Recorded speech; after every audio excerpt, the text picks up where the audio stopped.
நல்லா இருக்கணும், நீடூடி வாழணும், 16 பெற்று பெருவாழ்வு வாழணும்னு லட்சோப லட்சம் வாழ்த்து கோஷங்களோட மணவரை ஏறிய ஜோடி எண்ணி 2 வருஷத்துல கோர்ட்டு படியேறினா என்னன்னு நினைக்கிறது?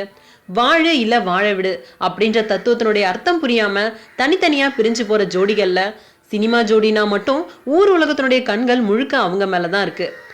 குஷ்பு சுந்தர்சி மாதிரியோ இல்ல ஸ்னேகா பிரசன்னா மாதிரியோ ஒரு சில தம்பதிகள் தான் சினிமா ஜோடிகளுக்கு முன்னுதாரணமா இருக்காங்க. மத்த ஜோடிகள்ல பல பேரு அடங்குற ஆளா நீ, மடங்குற பாயா நீ அப்படின்னு முறுக்கிக்கிட்டு போறதால ஃபேமிலி கோர்ட்ல ஒரே கலாபரா கன்றாவிகள் தான். அந்த கலாபரத்துக்குள்ள தண்ணியும் ஐக்கியமாக்கி கொள்ள போறதா ஒரு ஜோடி பத்தி செய்திகள் கசியுது.